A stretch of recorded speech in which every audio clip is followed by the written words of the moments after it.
Hello everyone, I am Third Mario Brother, and welcome back to Let's Play Sonic Adventure 2. Those idiots will never find my hidden base inside this pyramid. Let's take a look here first, then get inside. And yes, last time we began the Dark Story. In this episode, we're going to be continuing the Dark Story, beginning with Dr. Eggman and his charades in the desert. Charades does not fit here at all, but you know what? I have words, and I am not afraid to use them. So, this time we are playing the hidden base level at night, and I'm taking out the trash at night as well. And by taking out the trash, I mean taking out these trashy robots that stand not a ghost of a chance against the Eggman Empire. And you know, I've never actually heard the expression ghost of a chance used outside of a pun. But anyway, here we go with Eggman's second level. And it's kind of weird because the speed gameplay is like the traditional gameplay of a Sonic game. But in the Dark Story, you don't play with Shadow or a speed character. And I guess Shadow's the only available speed character. So that sentence was very slightly redundant. But you don't play with Shadow until like 4 or 5 stages in, so the first 3 stages are entirely not speed-based, and it just seemed kind of weird to me always that it was so, like, spaced out like that. But a lot of people complain about, like, Sonic's levels in the hero mode being super spaced out, so I don't know what side of the argument I'm gonna take, and I don't think it really matters to me, because like I said before, I like all the playstyles in this game, whether it's the treasure hunting or the running around in a giant robot and blasting people's faces off. It all seems exciting to me, because, you know, getting rich and murdering are not the most boring of activities, but that is just my humble opinion, and you are free to disagree if you so desire, although I might call you crazy if you do. Anyway, yes, we are going into Eggman's hidden base, and it seems kind of weird that he was flying over here in the, what's it called? The Eggmobile just a second ago, but now he's back in the, Egg Walker. And yes, this thing is called the Egg Walker, just as the final boss of Tails' story was in Sonic Adventure 1. But, what was I going to say? Oh yeah, it's also composed of the Eggmobile. Like, the Eggmobile sits inside the top of the legs, and it's just really cool. I really like it. But I don't know why he didn't just fly over to his base, which is like 25 miles away from here. I guess he just wanted to get rid of these, military robots or something, which maybe are like spying on him, but there's an awful lot of them, and I have no idea why there were still robots there in the hero story. But anyway, logic, Sonic games, what the hell is that? It doesn't matter. There are highways that go in corkscrews, and not a single human car would be able to... A human car? Somebody draw that, because I want to see it, except it was already a Disney movie. But anyway, I have no idea what I'm talking about. Let's just knock ourselves down some pillars, which is the coolest thing ever, because you just feel so powerful doing it, and continue on. Also, you feel powerful when you're breaking all kinds of jars. Man, the Zelda fan inside of me is going wild right now, because in this level, there's like 28 million jars that you can just destroy at your leisure, which, you know, is my absolute favorite hobby in the world, so I'm glad they included it just to cater to an audience like me. So let's go ahead and destroy these beetles and move on. And this part of the level is a little bit like confusing looking, but you just have to jump around the side, so it's only confusing if you're a massive idiot like I am. So let's just go ahead and shoot that guy in the face to make up for my shortcomings and continue on. And we have a whole bunch more capsules here, not the red ones that we had in the hero story, but this time a bunch of gray ones that want to get in our way, and we can exercise our robot legs. And you know, I wish the this iteration of the Egg Walker made an appearance in some other games. I think that'd be funny if they had, like,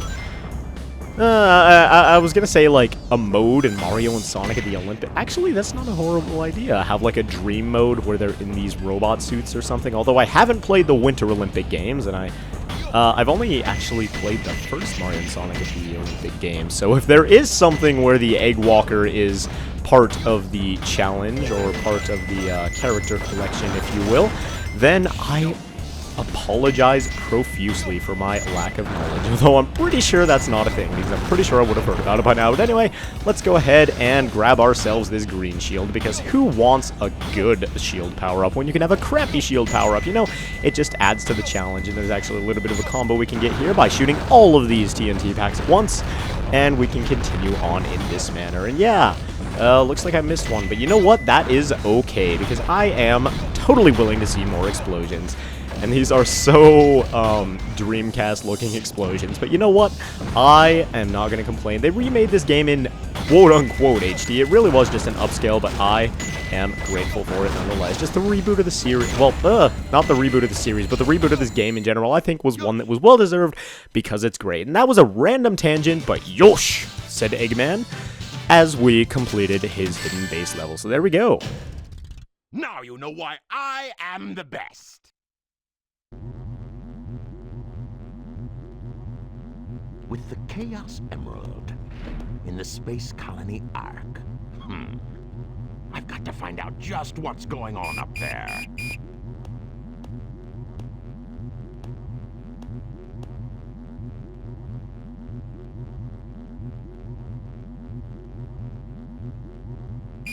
We interrupt this broadcast for an important news flash.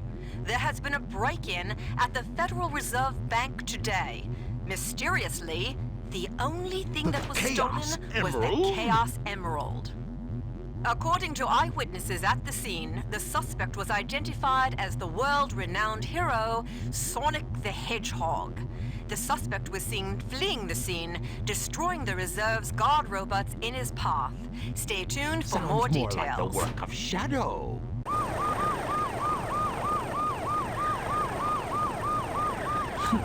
How pathetic. Find them before they escape!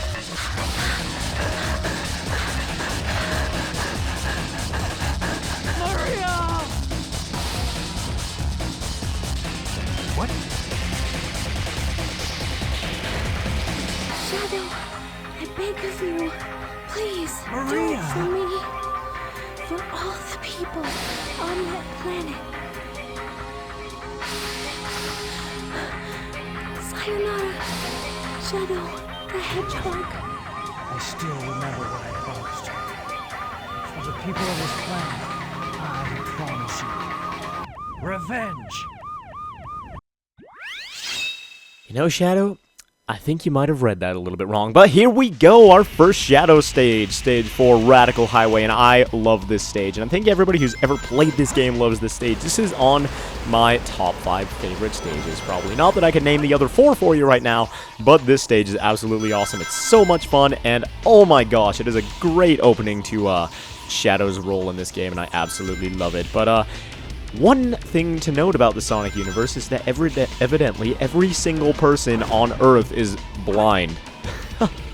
Dr. Eggman thought that Shadow was Sonic at first. The entire population of this city, of the entire nation, or even thought that Shadow was Sonic at first. And he's black and red! He's like the opposite, well, I don't know what stands opposite to blue on the color wheel, but he's as far from blue as you could possibly get, it seems. And everybody's like, oh, hey, are you Sonic? Even Amy, the girl who claims to be madly in love with Sonic, probably needs to get her eyes checked, or else something is going to go horribly wrong in her life somewhere along the line. Or maybe she just doesn't really care about Sonic whatsoever. Who knows?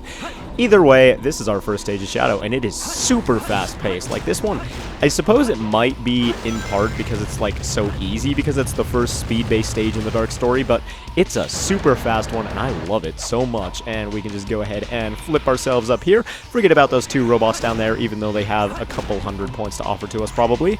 And jump right up here. And everything in the stage seems perfectly, like, set up for you to do combos and for you to get through quickly, and it's just absolutely amazing. There's an animal sitting on top of that thing right there, which I never noticed before, all the way off to the left. Not that that is important whatsoever.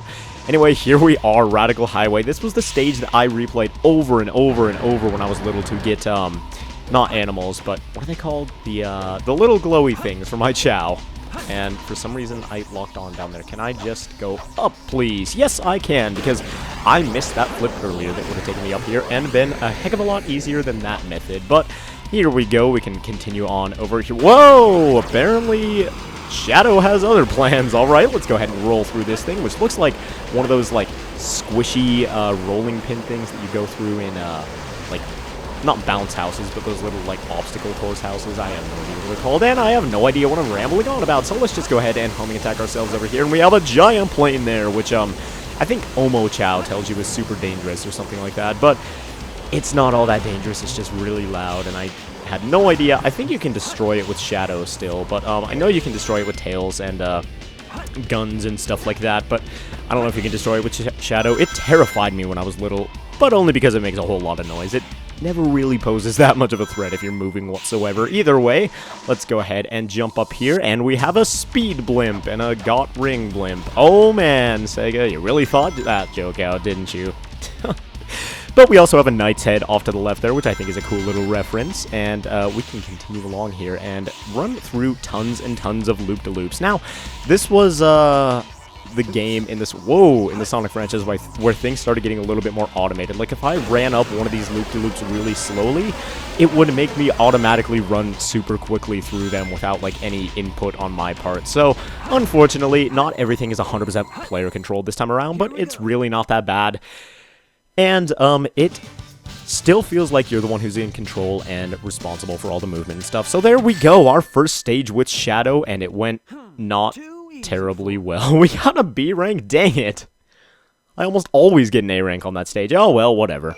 Anyway, I think that's going to have to do it for this episode of Let's Play Sonic Adventure 2. So I'd like to thank you all very much for watching, and I will see you guys next time, where we continue on with the Dark Story.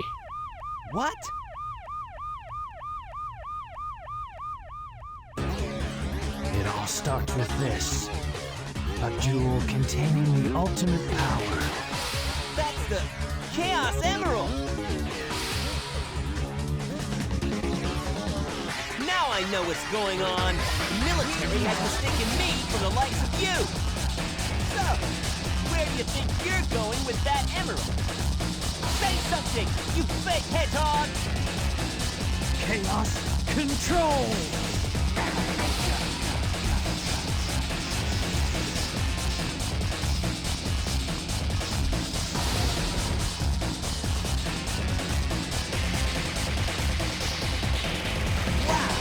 He's fast! Hey, it's not his speed. He must be using the Chaos Emerald to warp. Shadow. I'm the world's ultimate life form. There's no time for games. Farewell. Gah!